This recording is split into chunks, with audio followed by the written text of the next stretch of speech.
Welcome, welcome. Is this the right place?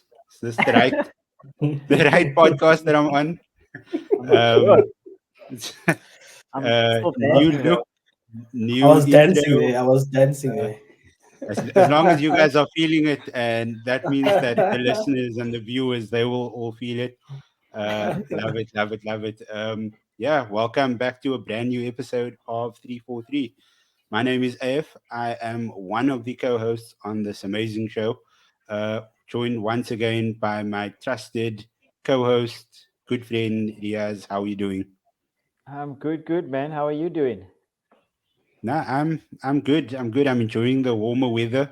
Yeah, Don't have to be wearing hoodies and I long still got it sleeves on though. every day. I have to. It's a bit weird though. Like we in the same city, bro. You're making me look bad now.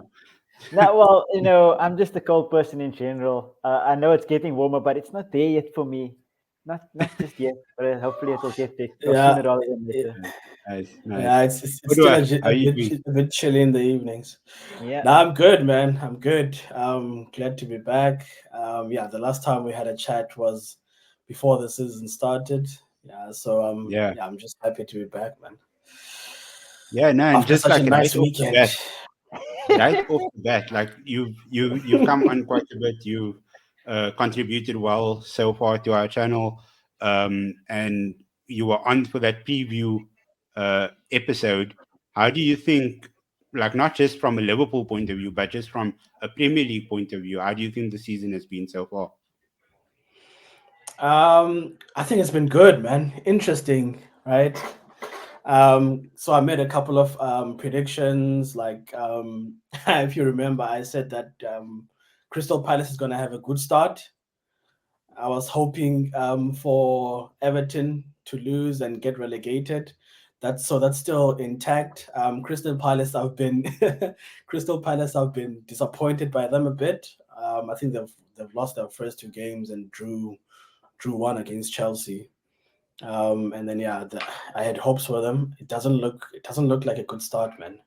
I'm not sure. Maybe it's going to improve. I mean, their play is not bad, but I'm just hoping they'll improve. So from that episode till now, I think everything is still maybe intact. We can't say much up after three games, but yeah. yeah, we'll see after the international break what happens.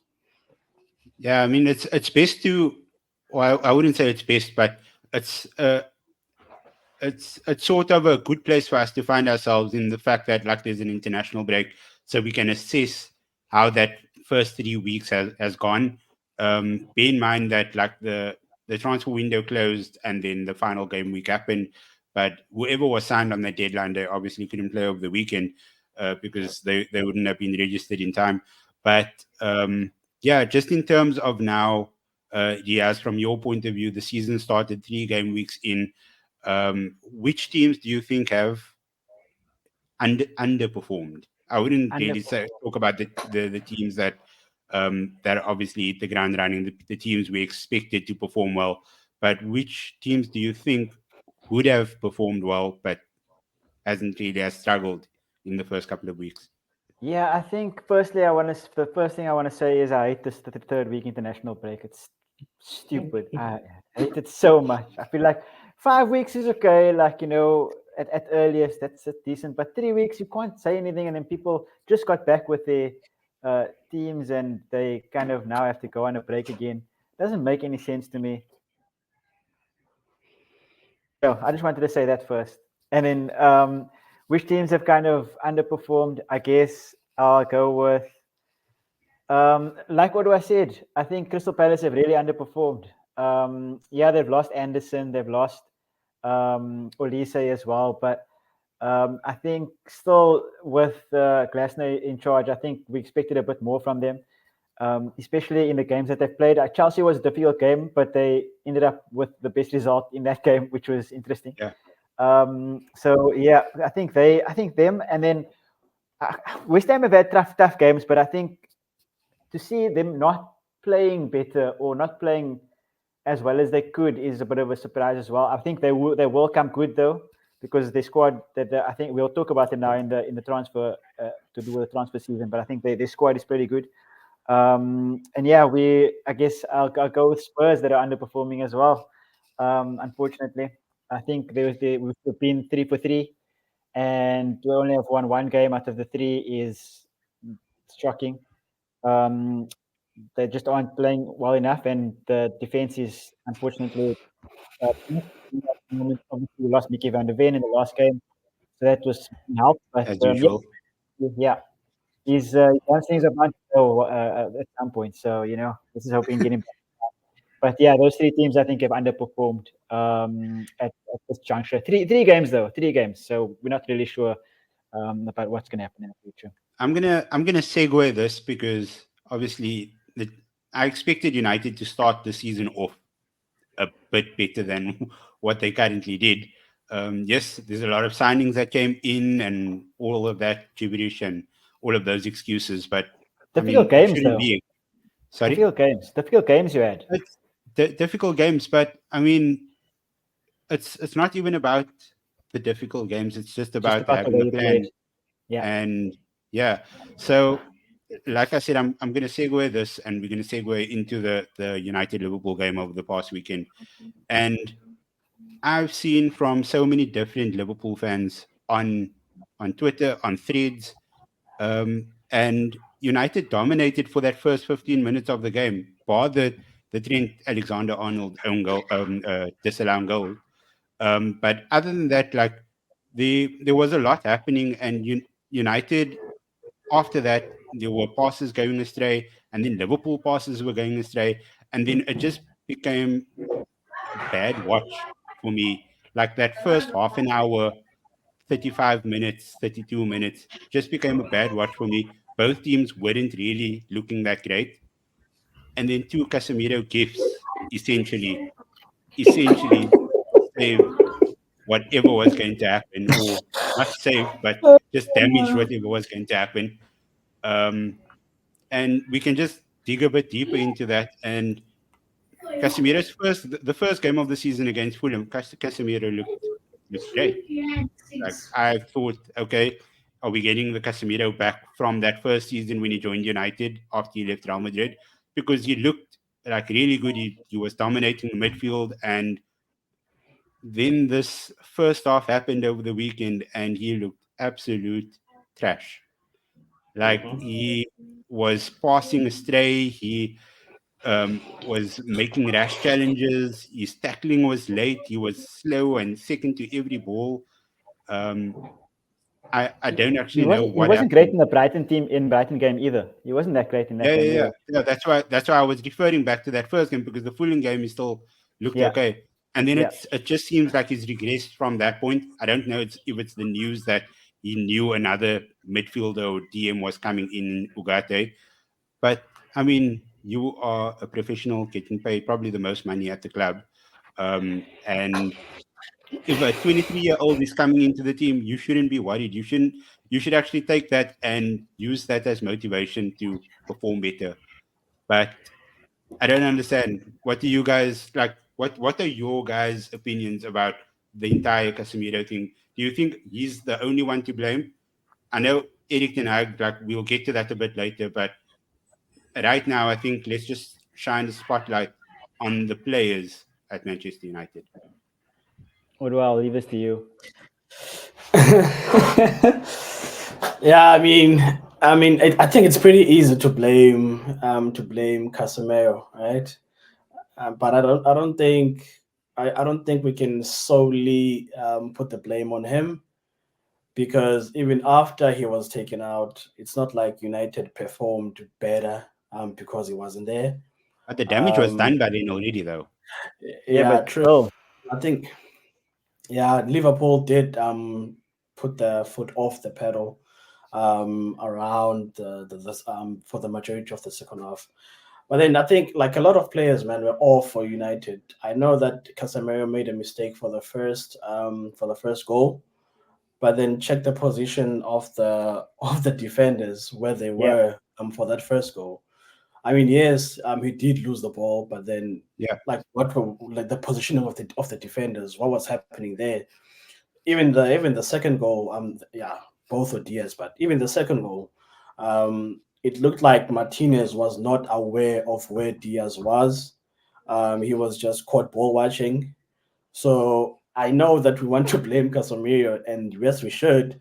But then I think also the rest of the players, they need to take some responsibility, because it wasn't Casemiro only Yeah. Yeah, in that yeah, for sure. midfield or in that in that game. So I mean, yeah, let's blame him. But yeah, let's also consider, like, Yeah.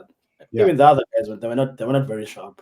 Yeah. Yeah, that's my I fully agree with that, and it's directly Casemiro's fault. Yes, he gave the ball away for the first one, and even the second one he gave the ball away. Mainu gave the ball away for the third one. So all three goals come away from Liverpool pinching the ball in their final third of the field, attacking wise, and then they're going to score.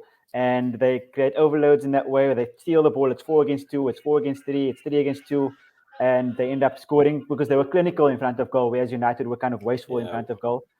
Liverpool were completely clinical, and like Orwa said, I mean, yeah, Casemiro was the problem, like we said now, but where are all the other players in the time that he loses the ball? Like, where are they going? Like, what's So um, yeah, okay, go, tell me. no, no, no. So I was just going to bring up the fact that Erik Ten Hag's tactics are, especially for that game, for Yeah, a game where you know that that front three are extremely fast and they'll pounce on anything when the opportunity arises. Um, it seemed that at one point he was playing a 4-2-4, and it didn't seem like Kobe Mainu was a deep lying midfielder with Casemiro. It seemed like no, Casemiro was alone, and then yeah, Kobe Yeah. was a bit further forward. So I mean, you essentially then going from a 4-2-4 to a 4-1-5, not and even the Yeah. 4-1-5. You have two defenders at the end of the day because your yeah, fullbacks are bombing up all the time. and I Yeah. mean to like I understand being brave and all of that Yeah, nonsense, but I mean, you're trying to you're trying to perform a rebuild at Manchester United. You should be taking risks, yes, but it should be calculated. And doing things like that, laying out tactics like that, is not calculated. He's playing Bruno Fernandes in a sort of a 9.5 as well. So that also, like previously, you'd see Bruno Fernandes going from the 10 coming back to help his midfield. He wasn't really doing that because he's too far forward. And on Bruno Fernandes, on one of the goals, I think it was the first one. I think it might have been the first one. He was the deepest out of the three midfielders that came to try and was making a recovery run to come and help out the yeah, defense. and It's crazy. then Casemiro and Mainu were up the field somewhere else. yeah, So it's and then crazy. Eric Ten Hag shouted at him for being so deep, and then he never came. He never fell back again after that. So I don't understand. Like we said in the prediction video for the season, and I think I might have said it in another episode. But Eric Ten Hag made his signings now. Yeah, He has no more excuses. He's probably going to get until November or something. And if there's no improvement at all by then I think he'll. I don't know it's if time for Gareth. no Gareth is coming nobody. in. No. Don't put that out there. Gareth is coming in. No manager has been sacked Southgate. yet, right? There You hasn't been a what? sack yet. Like, no No, manager has been sacked no, yet. no. So I wouldn't be surprised if Eric Ten Hag would be the first one to be sacked if Could things be. like this continue. Um, but yeah, I just think there's a lot that sits with him, but also there's a lot like Casemiro. Everybody knows the class that he has, and you don't expect him to make those sort of mistakes Yeah, because I mean, Garnacho, he was making the run up the right wing when there was no Liverpool players in. I think there was like one Liverpool player in that vicinity for him to make that pass, and you would have gotten Garnacho. But then he went for the Hollywood pass on the left hand side with Rashford yeah, making a run, and I think there were like five Liverpool players yeah. on that side, and that's how they Yeah. intercepted that ball. So it's like I'm going back again to calculated tactics. Like don't be brave at this point. Just try to grind out wins. Try to play the best football that you can, but yeah, you're making yourself and your team look bad. But by that's what taking the those issue was. uncalculated risks. Yeah, and Sorry. that was the difference between that game yesterday or on the weekend and the game against City in the FA Cup final, where the passes went over the top wide, as Yeah, opposed to playing on the floor, trying to do cute things and things like that. Went over the top wide into space with the wingers trying to chase it, and there was space. Liverpool left the spaces there for Rashford and Garnacho to make those runs, but the ball was trying to be cute into the feet of the fullbacks or into yeah, the feet of Bruno or Mainu, and then trying to play around them instead of going over the top. And that I kind of think was a bit of a tactical error there from the team. And you brought Mainu up as well. Just the last thing on the midfield is that at some point Mainu needs to take responsibility. Yes, yeah, for he's a sure. great player. He's a ball playing centre mid. But at the end of the day, you're playing a 4-2-3-1. You're not playing a 4-3-3. You're not playing a 4-1-4-1. You're not playing any of that. You're playing a Yeah, 4-2-3-1 where you need two centre mids, and Casemiro cannot do it by himself. So yeah, Mainu cannot be the one. Like, it's not Declan Rice who can stay there on his own. It's Casemiro. He's old. He's done already. You can see his legs are going. He needs help, and you can't be Mainu playing, running up and going. He's great at doing it, but if it's Casemiro next to him, he needs to take responsibility and he needs to sit in there properly, which he did try to do with Collier next to him, yeah. but unfortunately he got caught out. But that's at least And like, he's doing the I right thing. actually think like the kid actually he didn't do too bad given the situation Yeah, that he was put in. he misplaced a couple of passes, He but that's got stuck expected. into to a few tackles as well, so I enjoyed Yeah, that. yeah, The fact that he wasn't scared to get stuck in with these senior players at Liverpool. Yeah, I But yeah, think I Odua, think I think just from your side, yeah, I think he brought the athleticism that was missing from Casemiro, and then also I don't understand, man. How do you? There was three midfielders there that I saw that were beaten by one pass from Van Dijk to Gravenberg. yeah, I think I think it was Bruno, Mino, and Casemiro. There was another player that was there, but those players, all of them, they got beaten by one pass because they were high up in the field. There was a yeah, lot of space for Gravenberg to run into towards the United defense. So I don't understand how they were playing that midfield there. And I think the person that we need to blame for that is unfortunately the coach. We can't yeah, yeah, for sure. yeah, we can't have players like both defensive midfielders get beaten by one pass.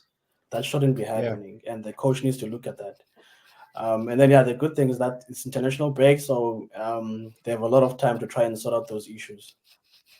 yeah, now for sure. I'm just gonna flip the coin a bit to the yeah, Liverpool side, and obviously you were probably chuffed as well on Sunday evening. It was a really good that second half performance was amazing from Liverpool because you guys saw that United were down and you didn't allow them to get back up at all. There was that one chance from Rashford to Xerxes, which I think Xerxes should have finished. But other than Should that, have it was scored. Liverpool dominance for the entire 45. But then another thing, you need to like players. It takes an opportunity like that for the team to come back, Yeah, and especially against Liverpool. I know that Liverpool they don't take conceding too well. They start to panic. If that opportunity was taken, it was still very early in the first half, in the second half. If that opportunity was taken, that was going to put a lot of pressure on Liverpool.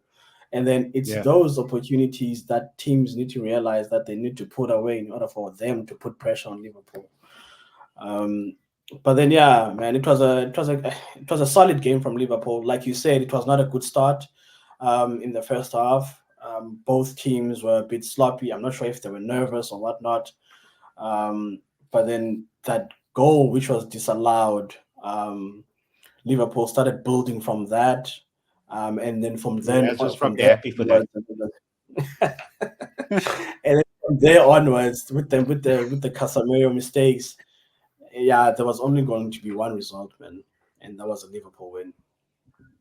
Yeah, and I mean, like we in our preview last week, I think all of us said that like Mo Salah will have his customary goal, and it like goes without saying, 10 goals at Old Trafford.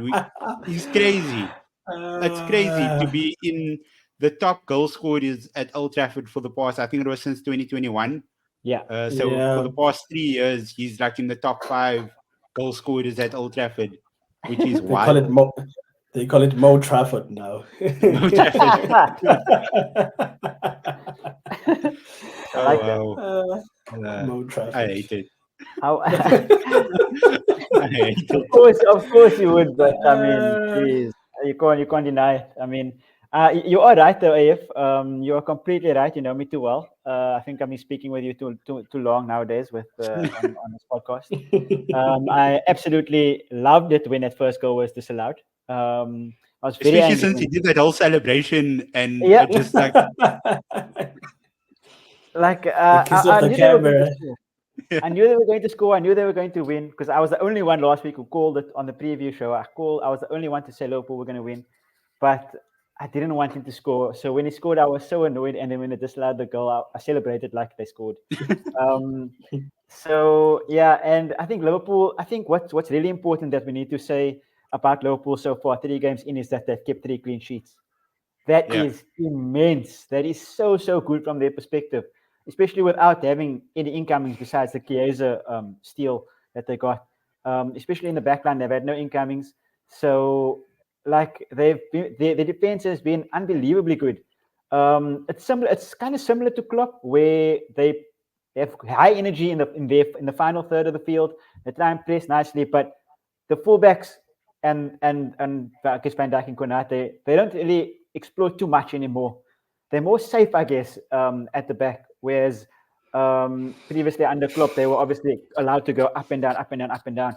So it's really good to see. It's more like controlled chaos as opposed to how they used to go high octane all the time. And I think that's actually going to stand them in good stead for the season. I think they look really good. I think Gavin Birch looked great in the middle, along with McAllister. I think the two of them have played really well together. He looks like he can be bullied. So I think it'll be interesting to see against like more experienced midfields that like City, I guess, and Arsenal will try to bully the game in the midfield yeah, to see how they will come up against Gravenberg and McAllister. McAllister, of course, not really a six. But yeah, I think Liverpool played really well. Clinical, that the clinical nature yeah, of their play and the way that they kept the clean sheet, the way they are defending is so crucial. Let some chances go here and there. Like we said, the Xerxes goal, the Xerxes chance should have been finished. But at the end of the day, it's a clean sheet and 3 goals. Great finish from Diaz. So I think Liverpool should be probably the happiest out of all the teams so far this season. yeah. No, for Yep, sure. indeed, man. That sorry, Oda. I just want to go back to the that line that you said, or that word that you said, clinical. Yeah. And Liverpool had 3 shots on goal, and they scored all 3. Bear in mind that if David De Gea was in goal, he probably saves at least one of them. Oh, But one. I'll give you one. Yeah. Andre Onana is like he's good at passing. Like give him to me any day for passing out from the back and all of those things. But the goalkeeper's main objective is to be a shot stopper, to save goals from going into the net. And I mean, I've been through this all the time, and he is not a great shot stopper. He'll have his one worldie of a save every 3 or 4 weeks, but then he just lets in some like random ones. Other than that, which is not great, and he's the goalkeeper that the manager trusts. So Yeah. just have to go with it. But yeah, sorry, Odua. What what did you want to mention? Nah, just to hop on that, and it doesn't look like United have any other plans to sign a goalkeeper.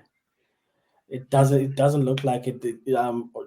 Ten Hag seems to be satisfied with Onana, and like you said, I've hardly seen him make any saves that you feel like, yeah, they, when De Gea plays, man, you know that he's at least going to Worldies be the man after of worldies. he's at least going to be man of the match for Yeah, United because he's saving them a lot. Yeah. I don't see that happening with Onana anytime soon. yeah. So yeah, man. I I'm mean, just gonna, the guy would have been man of the match for United even when they lost 3-0. That's how good he was, right? yeah, for sure. And it's Yeah. happened. It's happened so Yeah, often. yeah, We lose a game and he comes out being our best player yeah. because without him it could have been 6 or 7. Mm, it's crazy. But yeah, just moving on real quick to the transfer window that is now closed. Um, Teams have strengthened. Some teams haven't really strengthened. Some teams have just remained as useless as they were before.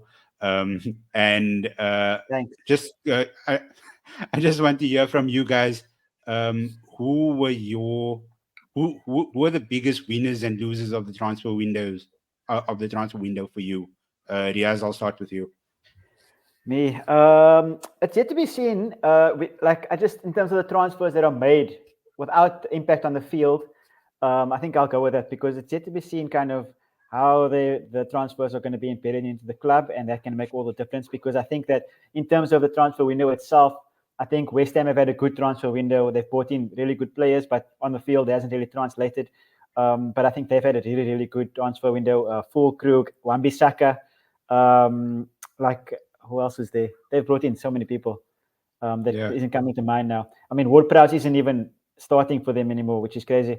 So neither is Suchek. Suchek came over the bench this week as well. I don't know what's going on there, yeah, West Ham. But Aston Villa as well, of course. Onana starting, scoring, doing really, really well. John Duran, I'm gonna include him there because he was supposed to leave. He was linked everywhere else, and they decided to keep him, and he's scoring goals for them off the bench, which is good, especially in a time that Ollie Watkins kind of isn't on form. So Aston Villa also had a good kind of transfer window. Ian Madsen as well. I expect to do really, really well on the left back. And then yeah, so Aston Villa, West Ham did well. I would say, barring anything on the field, like I said, I think Man United had a great transfer window as well. Honestly, I do. yeah. I Um, agree. I think the transfer window was really good. Bringing in where they need to strengthen, center defensive mid, Ugarte coming in, right back Mazraoui after selling Wan-Bissaka is definitely an upgrade going forward at least. Um, and then yeah, I think Matthijs de Ligt as well as a centre back, definite upgrade. So I think United have also had a really, really good transfer window. Also, another transfer window winner, I would say, is Liverpool because even though they didn't sign anyone, they got the one that they did sign is a complete steal. 10 million for Federico Chiesa is crazy. And even though they only brought in one person, their team seems to be looking to be the Yeah, best at and in the league. it's crazy though because they were looking for a six the entire window. They were looking Yeah, for Zubimendi. That deal was super close at one point, but here comes along Ryan Gravenberg, and he just plays out of his skin for the first 3 weeks of the season, and suddenly they don't need a number 6 now because yeah, he just like he looks amazing in that position, and he honestly like Luis Diaz scored 2 goals. Salah scored one on Sunday. Dan Gravenberg was my man of the match for fair, Liverpool because I think without all of that hard work that he did in that midfield and um, just ensuring that Casemiro makes the mistakes that he makes and to ensure that United's midfield is overrun, they don't score those goals at the end of it all. yeah. And like for me, that goes down, in my opinion, that will go down as Liverpool finally fills the position that they were looking for, but Mhm. indirectly. I think it's down to coaching as well because if you like both McAllister and Gravenberch, they aren't sixes. Both neither of them are sixes. They're both eights. Yeah, And for them both to be playing in a six role, covering each other's weaknesses, doing what the other person can't really do, yeah. complementing each other so well, it's a coaching thing. So it's really really good to see. Yeah, man, I gotta agree because Klopp was trying to play McAllister as a six, and him there alone, and then the two other midfielders were pushing up, and then Yeah, now it looks like Slot is putting them McAllister and Gravenberch, both of them as sixes, and then Soboslai as a 10, and then who pushing was a up tank by the the way. I forgot about him. pu- pushing Soboslai yeah was a pushing tank. up pushing up the like with the wingers and the and Jota in front. It looks amazing, man. And they don't really get caught out because McAllister is there. If McAllister is not there, Gravenberg is there. So it's vice versa. You can't even notice. Like, I don't know how injuries maybe, but I don't see Yeah. how teams can penetrate Liverpool in that position. They'll have to go another route, maybe use the wings or whatever. But in that midfield, Liverpool look very solid. Yeah, for sure. Yeah. Who are your winners and losers of the transfer window, though, Odua? I'll have to mention Liverpool, solely just Yeah, because of Chiesa, as an honourable mention. I was quite happy with Arsenal's signings. Um, Chelsea signed Neto. I think that's a good signing if he doesn't get injured. Um, and then yeah, United also signed some very very big players. I'm quite a fan of Matthias de Ligt. And also Zexi is also a good striker. Um, and the right back, not sure what his name is, but yeah, I think it's Mazraoui. Mazraoui. Mazraoui, Yeah. that's a very good player. Um, yeah, so I think United had a very good window. Once those players get used to the team, I think they'll do well. I'm just not sure if I'm just not sure if their their their abilities will be well portrayed under Ten Hag. But they are very good players. Like, they're very good signings. Whether or not they do well, like, on Ten Hag's team, that's there to be seen. But I feel like United really did well in this window. Yeah, man. Chelsea, have mentioned Neto, but the rest of their signings, yeah, I don't I, agree, man. I'm not. I won't categorize them as a winner at all because in order to be a winner, you need to be doing amazing things with all the players that you sign, and there's absolutely no way that all of those players get game time this season. Yeah, I think they've got the worst signings. Just put Neto on the side. They've got the worst signings. Yeah, that's I don't agree with their signings at all. So yeah, Like I I think, think the funniest thing best for me, United, and then the worst has to be Chelsea. what were you going to say, Riaz? no, I was going to say the funniest thing for me is the fact that they sent Sterling on loan to Arsenal, but still paying his salary. That Yeah, is like epitome of how bad Chelsea I has think it's been. 50% It's though. so funny. So Yeah, they're yeah, paying 50 each. Yeah. 50%, and then whereas I think with the Sancho deal, I think United was just like, no, we're not paying your salary, so Chelsea has to pay his full salary for the entire season, which is mental because they are paying ridiculous amounts of money to all of these high-profile signings that they've made. Um, but yeah, like I'm not going to speak about Chelsea anymore. I really don't want to. And then in terms of the losers, from my point of view, I think it's going to be Wolves. Um, I think that letting go of Pedro Neto, Daniel Podence, Max Kilman, Evans, like those are players that contributed a lot to where they were, and Yeah. they were basically pillars of that team. And now they've gone out. Yes, they've signed. I think they signed that Brazilian dude Andre, midfielder. So it's new players coming in, new players coming into the Premier League, having to try and acclimatize or adapt to the Premier League, and they don't look that great at the moment. Like the first 3 game weeks, Yeah. they haven't looked that great. Apart from Mateus Cunha, who I don't think he will be at Wolves next season either. I think he will probably be on his way out at the end of the season. Um, but yeah, I think they've been the biggest losers, and I think Crystal Palace have been like I Good think that shout. they've done really well during this transfer window. Edin Ketia, Trevor Chalobah, that Daichi Kamada as well. He looks a quality player. He could have gotten onto the score sheet over the weekend. Um, so yeah, I think that they've recruited well, and I think Oli Glasner is a coach that can get the best out of anybody, regardless of how big or small your name is. And he's shown that last season. So the uh, Michael Olise went, and they brought in Ismail Assar, who isn't new to the Premier League. He played for Watford before, and I really just think it was about him getting his final team together. I think Eddie Nketiah and Trevor Chalobah, they were deadline day signings, so they will definitely be playing the first game week after the international break.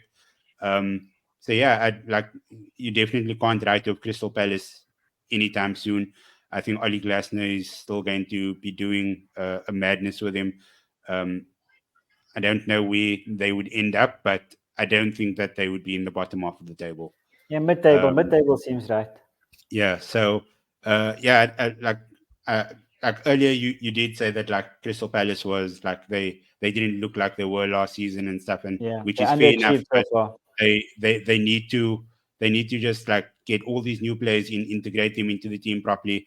Yeah, And I mean, having Mateta up top with Eddie Nketiah, that is that has goals written on, all over them. Having Yeah. Ismail Assar there feeding them, Eberiche is feeding them. So yeah, I think it's a new dawn for Crystal Palace. They uh, kept hold of Mark Gay as well. That's a huge that win was for them too. important. Yeah, Um, after losing Anderson, like to ensure that they kept Gay after Newcastle was knocking down the door, trying to sign him. Um, so yeah, I think it was a very successful window for Crystal Palace. that was really interesting though, eh? Like, rather than selling your one centre back for 80 million, you'd sell the other centre back for however much he went for. That was interesting, Yeah, actually. I thought maybe they should have sold Guy, kept Anderson, and brought Chalobah in. It would have been okay. Um, but I guess he's the star man. He's the best centre back, I guess, in the country. So it makes sense that you want to keep him. but like at the end of the day, it goes down to something that we've all spoken about already, and that's the English tax. Yeah, Um, they like I think Newcastle had a ceiling of how much they were going to bid for him, and that's probably as far as it went. Whereas with Anderson, you knew that you're not going to get that amount of money for nothing him. over 50. Yeah, so it was just like what all made sense for the club, and Yeah, yeah, like I said, I think that they had probably the best window in my opinion out of all the teams in the Premier League. now they must just throw it on the field. Yeah, well, give them time. Don't they have United first game back from the international break? I Oh, think easy days for them then. Easy days. no, I'm joking. I think United have Southampton first game back. Oh, yeah, Southampton. Yeah, Yeah, Southampton. Palace, Yeah, Leicester right. City, still easy. Just a quick shout out for some Southampton as well. That Aaron Ramsdale signing could be the difference between them getting relegated and them staying in the Premier League They come the end going of the season. down, man. They going down. Uh, They Nah, worse than I have Leicester. to I think I have to agree, man. That they're going down. I think that signing ensures that they stay up. Dude, they And play. come the They end of the play. season, I want to clip this. I'm gonna Yeah, clip this come please, the end of please the flip season. it. They play Burnley football with a keeper that can't play with his feet. Why would you Yeah. buy him? I don't understand. I mean, they got caught out. What was the score? Was the score 3 something?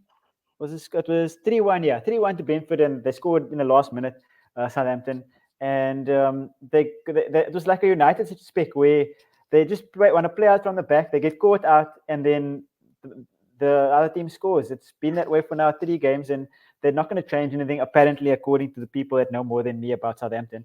And they brought in a keeper who can't play with his feet. He's a good shot stopper. I'll give you that. He's like one of the best shot stoppers, actually. So you might be right. He might save them, but in terms of the way that they play, it doesn't really help them. It might help them in the way that when it comes back in his direction, he's going to be able to save it. But just the way that they're playing, they need to adjust because the Premier League is not a championship, unfortunately. And on that note, I think we will wrap this up because I don't think we can go off on a better note than that. Just comparing the Premier League and the Championship. But yeah, Odua, where can the people find you on social media? Social media. I'm on Twitter. That dude, Ordwa, as it shows on the screen there. Yeah, that's the only platform that I'm on. Yes. Where can the people find you? I suppose you can find me on Twitter at Parker_Diaz. You can come chat about random things, sport being one of them, I guess. What would the And other random things be? movies, series, like I need to probably specify. That sounds probably bad, but anything, okay, anything, gaming, streaming, whatever. Just it doesn't really matter. I'll have an opinion more than likely. It'll probably be wrong, but we can. That's what the brilliance of Twitter is. And then you can follow me on Instagram as well if you want to at RiazPocket7, and of course follow the channel and all those types of things. We appreciate you guys a lot. Thanks for listening and watching. Yeah, no, phase. Yeah, at AF Parker 642 on all social media platforms. Like Riaz said, follow the channel at Sporticast on all social media platforms. That is Twitter, TikTok, Instagram, Threads, this YouTube channel. If you made it this far in the video, please like right now. We do appreciate all of your support. We do appreciate all your shares, all your reposts. And yeah, leave us a comment if there's anything that you want us to speak about next week during while we are still on international break and nobody even watches international football during these breaks. So if you want us to cover anything, if there's a top 10 list that you want us to make, let us know. And yeah, we'll see what we can do about that. But yeah, thank you so much, Odwa, for hopping on once again. You are basically a team member now. So I'm part of the yeah, family now. part of Yeah. the family, man. That's what we want. That's what we want. We're trying to build this family. We're trying to build this community, and yeah, Uh, we thank everybody for being a part of it, being a part of it, being a part of this journey, and yeah, we love and appreciate you guys. Thanks so much, Udwa. Thanks so much, Riaz, for always being a trusted guy on the side. So yeah, I'm A4343. Peace.